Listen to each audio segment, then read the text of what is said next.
bienvenidos a un nuevo episodio de Neurociencia Amena. Muchas gracias por seguirnos en todos los episodios y por realizar sus preguntas en los comentarios de YouTube o mandarlas por correo electrónico si nos escuchan por Spotify o por Instagram, Neurociencia Amena. Muchísimas gracias. Ahora nos acompaña el doctor Eduardo Argüelles, quien nos hablará sobre educación, aprendizaje y epilepsia. Como siempre está con nosotros la doctora Mitzel del Carmen Pérez, a quienes ya conocen, y bueno, saludamos siempre todos los episodios. Muchísimas gracias por estar con nosotros, doctor Eduardo, y bueno, pues toda suya, la presentación. Gracias. Gracias. Pues antes que nada, muchas gracias por haberme invitado al Grupo Amena para compartir con ustedes un momento y tener esta charla sobre un tema que considero muy importante, en algunas ocasiones tal vez un poquito rezagado, tal vez un poquito ignorado en nuestra actividad asistencial como médicos para los pacientes que viven con epilepsia, y es el tema de educación, aprendizaje y epilepsia. Yo soy el doctor Eduardo Argüelles González, yo soy médico internista, soy residente de neurología del Instituto Nacional de Neurología y tengo una maestría en docencia científica y tecnológica por el Politécnico Nacional. Me gustaría empezar haciendo hincapié en que la epilepsia es un problema ubicuo, es un problema antiguo, es una enfermedad que se conoce desde el inicio de la humanidad. Quisiera mostrarles un estudio inicial que realizaron investigadores mexicanos, el doctor Guillermo Noriega Morales y el doctor Paul Skurovic,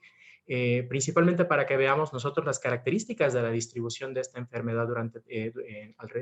en la extensión de toda América Latina, y verán ustedes que es un problema que prácticamente atañe todo su territorio. Nosotros no somos la excepción como país. México tiene una alta prevalencia de esta enfermedad, y verán también que la distribución de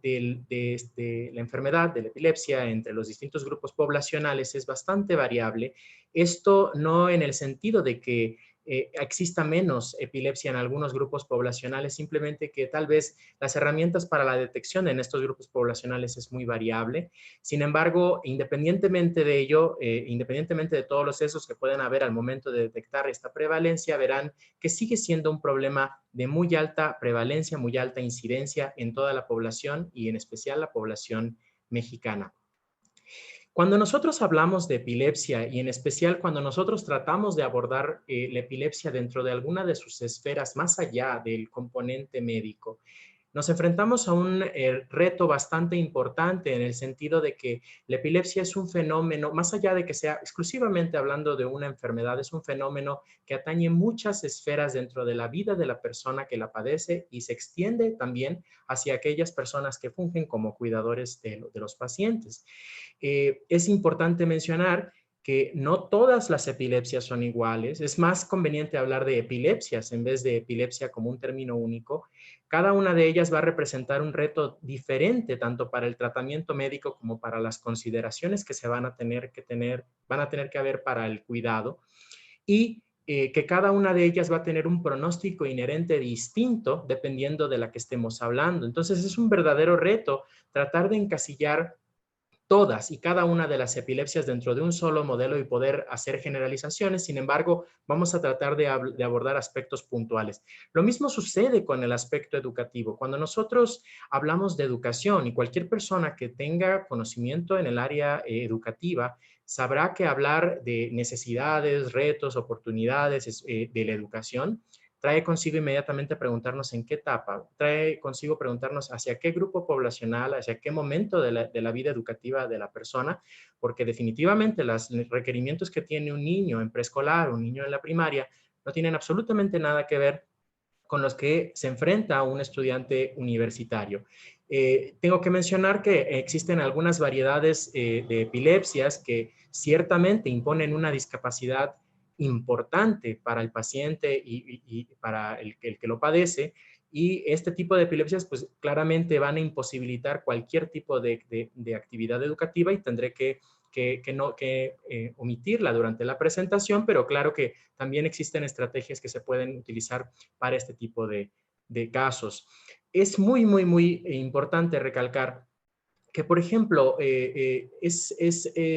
común que se tenga todavía un estigma en relación a la epilepsia, es común que se siga considerando una enfermedad que inherentemente ofrece un pronóstico ominoso para aquel que lo padece. Sin embargo, dense cuenta que, por ejemplo, siempre me gusta poner esta imagen mostrando a estas personas tan importantes que no necesito siquiera mencionar sus nombres, bueno, Bonaparte, Dostoyevsky, Julio César, los conquistadores rusos, todas estas personas padecieron epilepsia, todas estas personas pasaron a la historia, todas estas personas padecieron epilepsia en un momento en el cual no había tratamiento para ello y sin embargo pudieron hacer lo que hicieron y esto nunca fue un impedimento para ellos. Es decir, el fenómeno de la epilepsia no necesariamente tiene que incluir un pronóstico ominoso para el que la padece. Y esto se debe a que la forma en la que los pacientes experimentan la epilepsia es muy distinta dependiendo de las características sociales que van a rodear a esta persona. Y podrán ustedes darse cuenta que para aquel que padece la epilepsia, la educación, que es el tema que nos atañe el día de hoy, la ocupación que éste realice, las características del sistema de salud en el cual esté imbuido y los grupos de apoyo de distintas esferas que vayan teniendo son factores cruciales para que el paciente, para que la persona que padece epilepsia pueda tener un desarrollo propio. Y por la parte meramente orgánica, la epilepsia puede generar mucha carga en relación a que, bueno, los mecanismos que generan la epilepsia pueden traer consigo alteraciones genéticas, enfermedades estructurales cerebrales, todas ellas pueden conllevar que el paciente o la persona que padece la epilepsia tenga este deterioro cognitivo, este déficit en el performance cognitivo y conjuntado con aspectos sociales es el gran todo que nos va a dar el desenlace de la funcionalidad del paciente con epilepsia. Verán ustedes que ya se han hecho muchos estudios en relación de calidad de vida en pacientes que padecen epilepsia, es un tema frecuente en investigación y verán que cuando se le hace preguntas a los pacientes en relación a cuáles son los aspectos que principalmente ven afectados en su día a día de sus actividades cognitivas, principalmente son problemas de memoria verbal, memoria figurativa, los pacientes tienen probablemente alteraciones en el habla, alteraciones motoras, alteraciones constructivas, de construcción. Y el problema que se da principalmente es que, además de ello, cada uno de los factores que pueden alterar el desempeño cognitivo de nuestros pacientes con epilepsia es que muchos de ellos pueden interactuar de forma sinérgica entre uno y otro y funcionar como un mecanismo potenciador, es decir, los mismos antiepilépticos o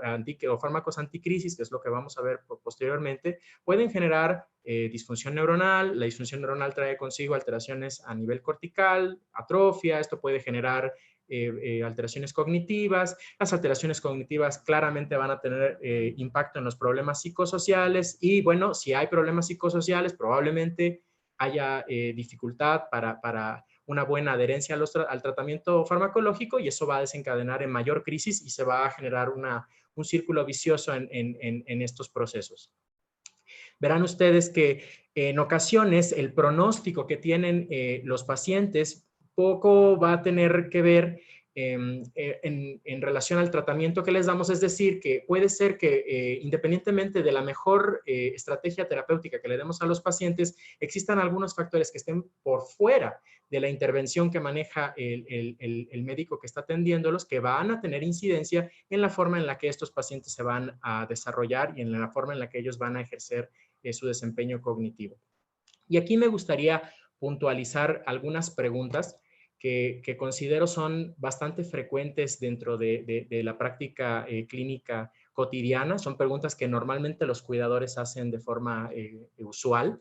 Y, por ejemplo, es común que nos pregunten que si padece epilepsia en mi hijo, mi hija o en la persona que está bajo mi cuidado, va a hacer que tengan un peor desempeño académico. La verdad es que en este punto,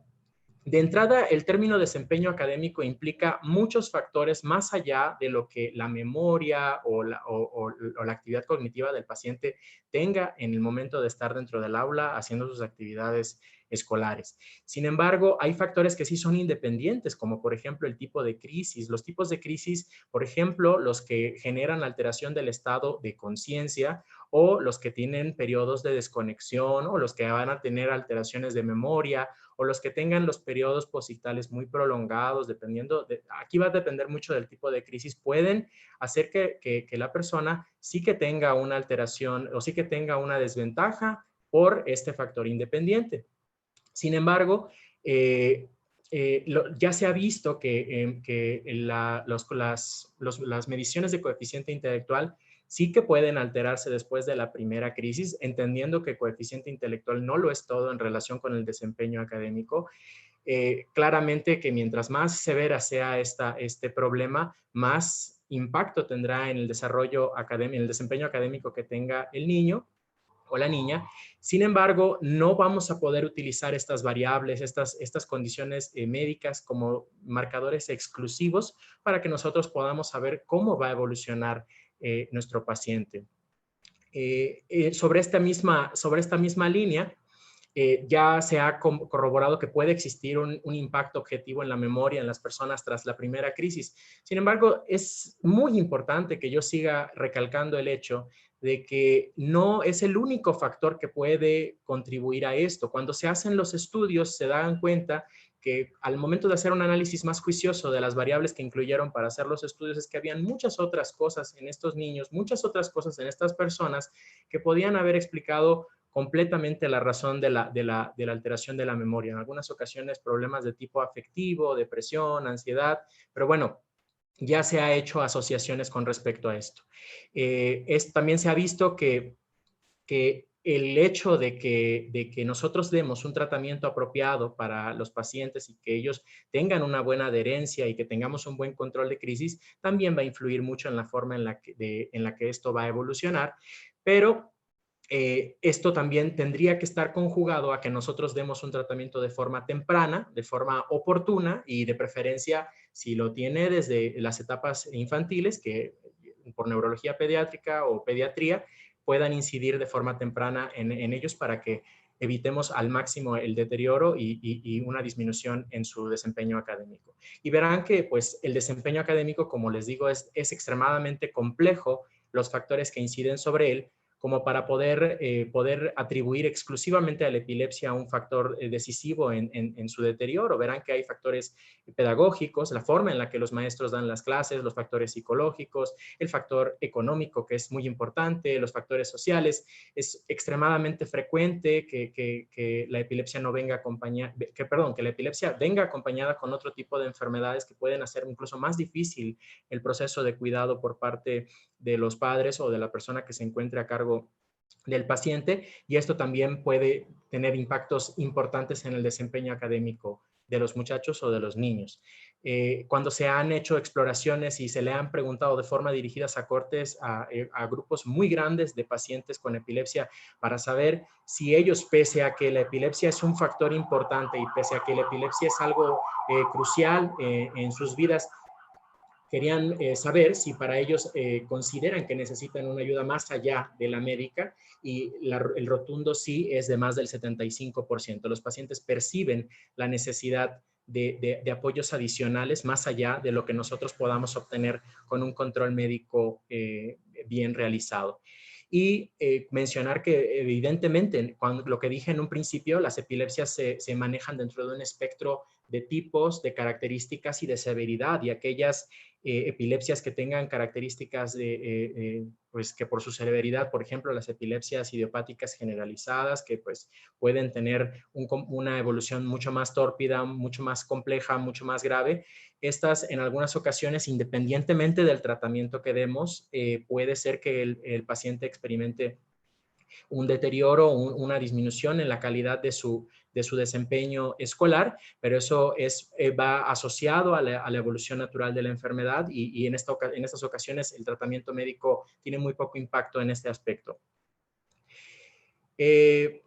¿Qué aspectos normalmente se pregunta, ¿no? ¿Qué es lo que normalmente se va a afectar dentro de la memoria? Porque eso es lo que principalmente le preocupa a los cuidadores en cuestión de la memoria. Nuevamente, el tipo de crisis va a ser fundamental para que nosotros podamos entender qué es lo que está sucediendo con nuestros pacientes. No es posible delimitar un solo tipo de afección, ya que estas funciones mentales son extremadamente complejas. Hasta hace poco tiempo se consideraba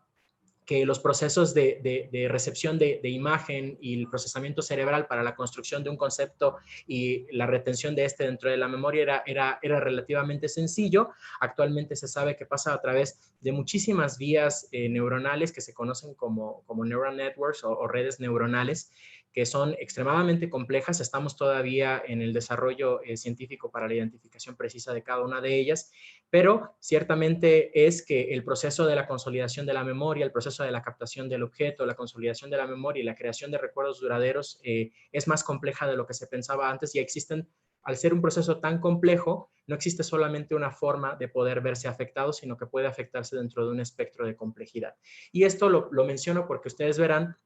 que existen distintas formas en las cuales se puede afectar el proceso de aprendizaje. El proceso de aprendizaje incluye desde la capacidad que tiene el paciente o la persona que vive con epilepsia de percibir el entorno a través de mecanismos sensitivos, a la capacidad de codificar, procesar, almacenar, y cada una de estas funciones se va a desarrollar en distintas áreas del cerebro, y eso, al tener cada una de las áreas del cerebro una función distinta, se puede entender que una crisis, por ejemplo, una crisis de tipo focal que se va a producir en un área específica del cerebro, es de esperar que tenga una alteración asociada o correspondiente a la función asignada para esa área. Y veremos que cada una de las áreas cerebrales tiene, en relación con la memoria, funciones bastante bien divididas. Sé que no todos pueden ver las imágenes, pero bueno, para los que lo puedan ver, en la parte de la izquierda pongo una imagen donde ejemplifica muy bien los tipos de memoria y la distribución que van a tener. Nosotros podemos concebir la memoria como dos sistemas para que sea muy sencillo entenderlo. Uno va a ser como si fuera un tipo de archivero, por decirlo así, un lugar donde se van acumulando las cosas, y el otro sería el archivista. Vamos a llamarle el archivista, el que se encuentra en la parte izquierda, que es el lóbulo frontal, principalmente la corteza prefrontal, que está en naranja, y lo que ven ustedes en verde y lo que ven en azul corresponden a otro tipo de memoria, la memoria principalmente asociada a los estímulos verbales, a la construcción semántica, a la construcción de palabras, y la verde para memoria de tipo automática, como la que nosotros generamos al momento de levantarnos y poder lavarnos los dientes sin siquiera pensar que lo estamos haciendo, ya que se encuentra completamente en impronta en nuestro cerebro.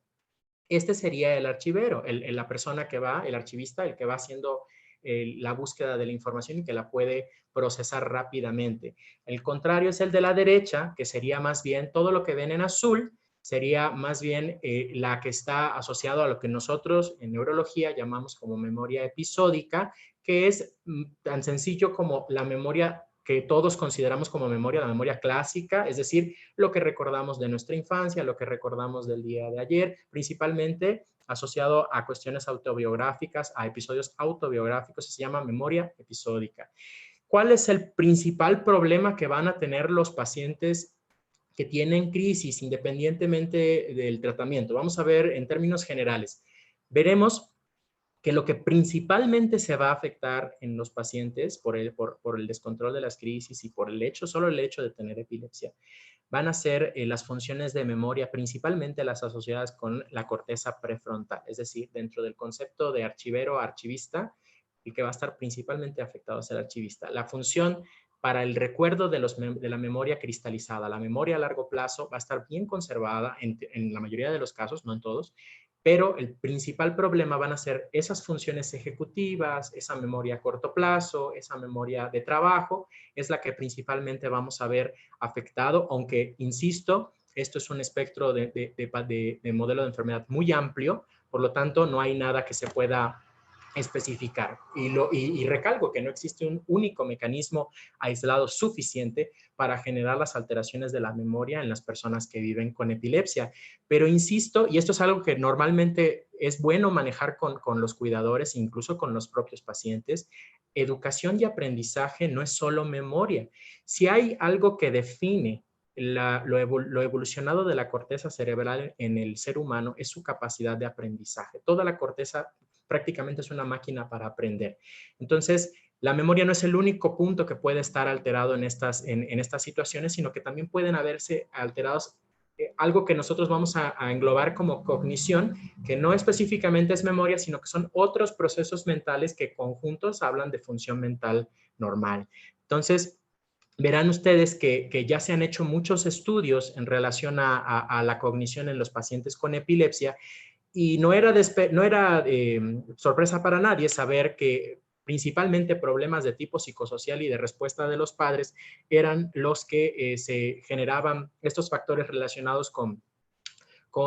alteraciones en la cognición. O sea, más allá del descontrol de la crisis, eran factores asociados con el ámbito social del niño o del paciente. Y lo que habíamos mencionado previamente, que las epilepsias focales podrían estar asociadas con disminución de la memoria, pero bueno, hay algunos resultados contradictorios en relación con el coeficiente intelectual. Nuevamente menciono que no es lo más importante, pero vaya, se ha demostrado de forma objetiva que sí puede disminuir el performance en estos niños. Y verán que lo principal que es de los que se quejan las personas es principalmente olvidos de cosas que recientemente acaban de escuchar o cosas que acaban de ver, dificultad para concentrarse, la concentración, mantener, fijar la atención en lo que les están diciendo, y eso claramente puede entenderse cuál es la relevancia en el sentido de una dinámica normal de un salón de clases. Todo eso son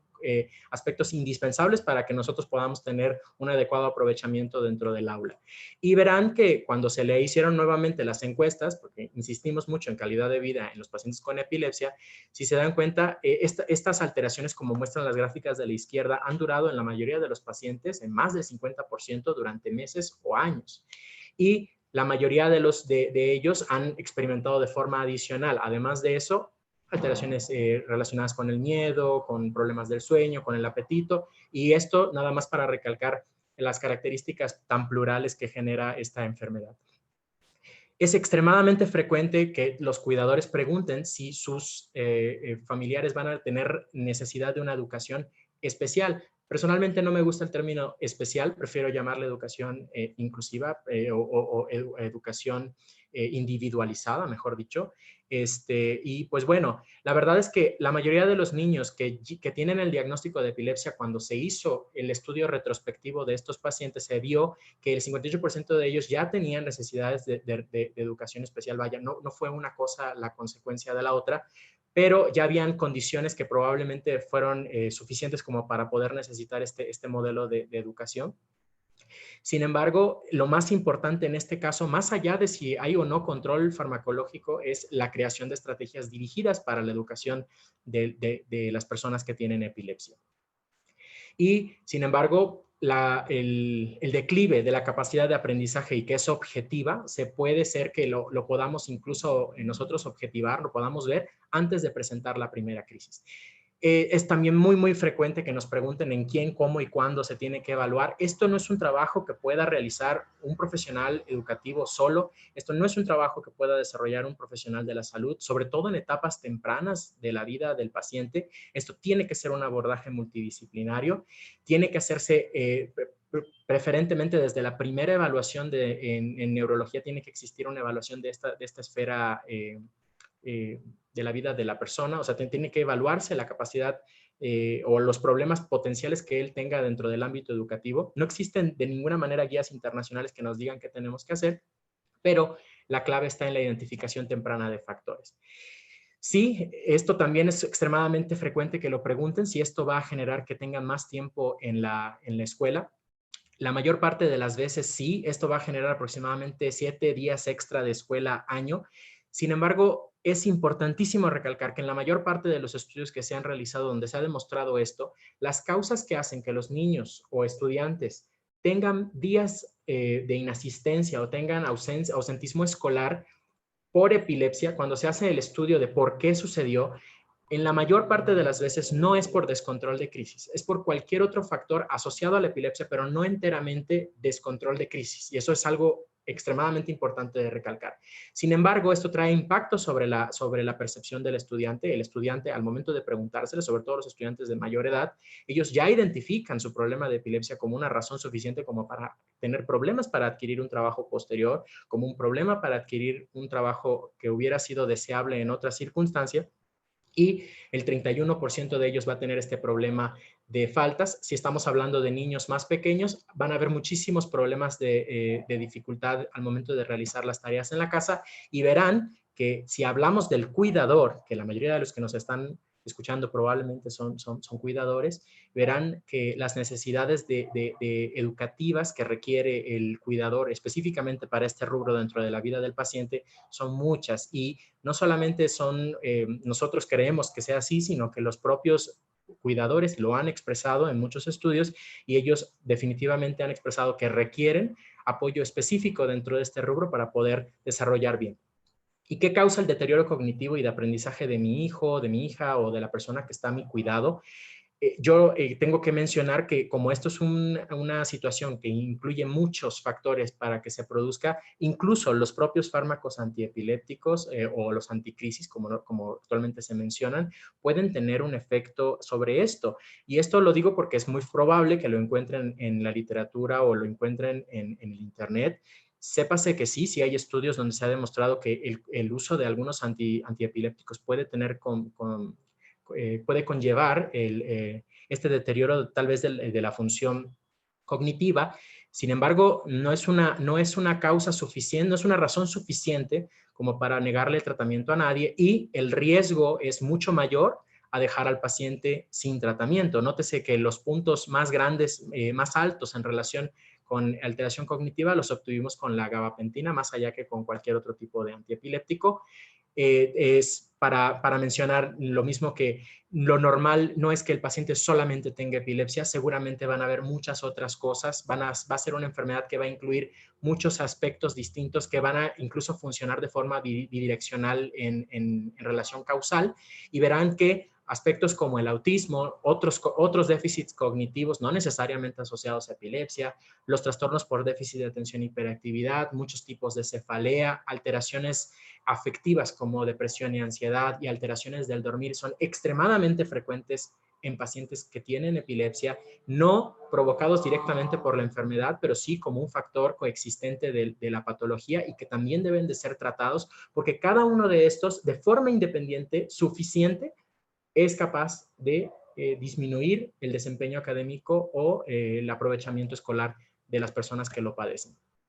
Y bueno, la pregunta aquí es quién debe hacer qué y qué están haciendo actualmente, ¿no? La verdad es que principalmente esto va a tener que ser un problema de tipo actitudinal, es un problema de tipo de percepción. Es importante que de inicio se tenga que hacer una exploración de las creencias y actitudes que los profesores tienen ante este grupo de enfermedad. Yo sé que ahorita ya estamos en un ambiente distinto, en épocas distintas, en la cual ya la mayoría de los profesores ya están mucho más familiarizados con este tipo de patologías. Sin embargo, nunca está de más romper mitos en relación con la epilepsia para que los profesores puedan trabajar con toda la naturalidad con estos pacientes, con sus alumnos, sensibilizarlos, explicarles por qué esto es relevante, por qué esto tiene un impacto grande en el desarrollo en general de la vida de los pacientes que lo padecen, visibilizar la enfermedad, y lo más importante es que esto tiene que iniciar desde la educación básica del niño. Algún día tendremos algo como lo que se realiza en algunos otros países, donde existen seminarios, programas de entrenamiento y talleres dirigidos específicamente a personas cuidadoras e incluso a los propios niños de qué hacer en caso de que una persona un alumno tenga una crisis. Pero más allá de esto que se sale de las estrategias educativas para personas con epilepsia, sirve para romper el primer paso, que es la visibilización y la normalización de la enfermedad. ¿Y qué es lo que me gustaría que se queden de todo lo que hemos platicado hasta el momento? Recalcar nuevamente que la mayoría de los factores sociales y emocionales facilitados por la epilepsia, pueden ser abordados exitosamente mediante un plan de intervención. La educación en salud es extremadamente importante en este grupo poblacional. Definitivamente, si la pregunta es ¿qué es lo que está causando el problema? No existe un solo factor único que determine la calidad académica que la persona tendrá. El aprendizaje es un proceso mental extremadamente complejo. Por sí sola, la epilepsia, al afectar directamente la corteza cerebral, puede afectarlo, pero no va a tener la porción preponderante o la mayoría de la causalidad de este fenómeno. Y decir que la educación sobre esta problemática va a comenzar totalmente con los padres, va a comenzar con los profesores y si estamos hablando de alguien de mayor edad, con el propio paciente, que es al fin y al cabo lo más importante, es el fomento del autocuidado en estos pacientes. Y el consejo sería, en cada consulta con el neurólogo o con el pediatra o con el médico internista que los esté abordando, expresar absolutamente todas las dudas y abordar de inicio este tema tan importante que va a impactar en la calidad de vida de todos los pacientes. Y sería todo por mi parte. Muchísimas gracias, doctor Eduardo. Y bueno, ya lo saben, aquí tienen el correo del doctor Eduardo. Si nos están escuchando en Spotify, escriban a arguelles.g.eduardo@gmail.com. Y además recordarles que en nuestra cuenta de Instagram, Neurociencia Amena, van a tener toda la semblanza del doctor y sus medios de contacto, también para que nos sigan por ahí. Todas las preguntas que tengan sobre este episodio o algún otro, también las pueden comentar ahí mismo, las vamos a juntar y vamos luego a hacer un live con el doctor. Entonces, pues agradecer nuevamente que haya compartido todo su conocimiento con nosotros, doctor Eduardo, y a la doctora Mitzel por acompañarnos en la realización de este programa. Muchísimas gracias. Al contrario, les agradezco mucho. Hasta luego.